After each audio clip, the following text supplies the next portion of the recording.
ही मुंबई आहे, ही मराठी माणसाची आहे, हा महाराष्ट्र, हे ठाणं हे मराठी माणसाचं आहे. आपण सगळेजण इथे राहतोय, सगळेजण तुम्ही आलात, भले तुमची भाषा वेगळी असली, गुण्यागोविंदाने राहू.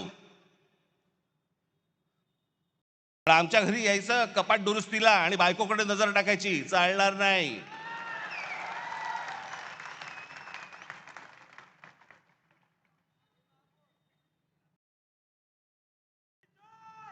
काय बेभानपणा सुरू आता इथे तुमच्या घोडबंदरला, या घोडबंदरला इथे नॅशनल पार्क मध्ये, ही लोकसत्तामध्ये आलेली बातमी आहे. लोकसत्तामध्ये 1000 एकर जमीन जंगलाची, जंगल आहे, डेन्स फॉरेस्ट, घनदाट जंगल, त्याची 1000 एकर जमीन ही एका उद्योजकाला विकतायत. जंगल काढून टाकतायत, झाडं तोडून टाकतायत. आता बरं वाटलं मला की गणेश नाईकांनी सांगितलं मी हे होऊ देणार नाही. आनंदाची गोष्ट आहे ती. पण मला कळलंय हे कोणाला करायचंय, एकनाथ शिंदेना करायचंय, त्यांच्या कुठे ओळखीचे आहेत.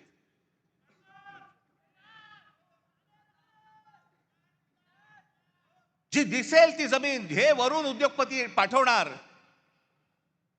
वरून हे सांगणार की या उद्योगपतीला ही जमीन देऊन टाका.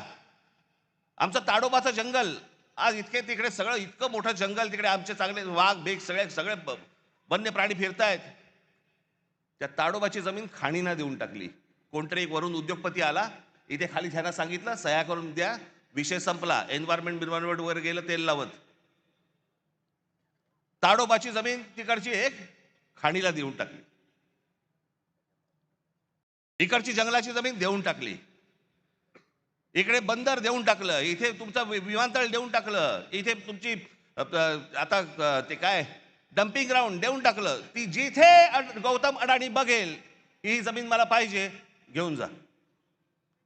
एकाच माणसाला एवढी मेहरबानी का चालू आहे? असं काय तो माणूस देतोय?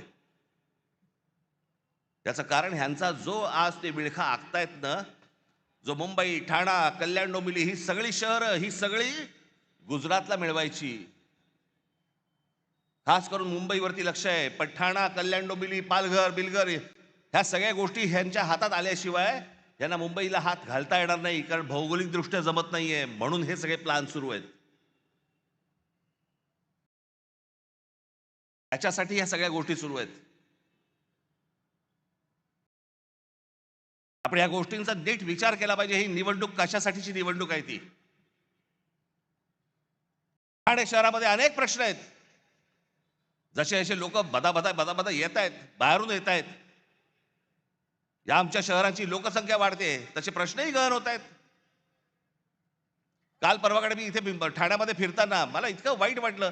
2 रस्त्यांच्या मध्ये एक कठडा होता. त्या कठड्यांवरती माझ्या काही माता भगिनी संध्याकाळच्या फक्त गप्पा मारायला बसल्या होत्या, रस्त्यांच्या मध्ये.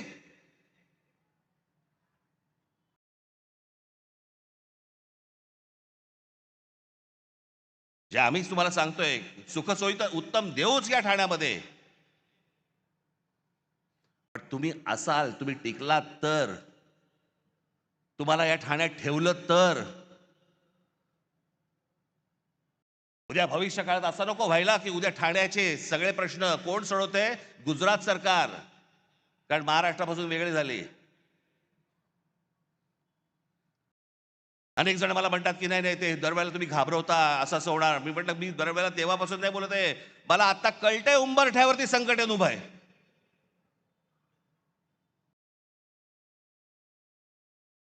कोणत्याही क्षणी तुमच्या दरवाज्यावर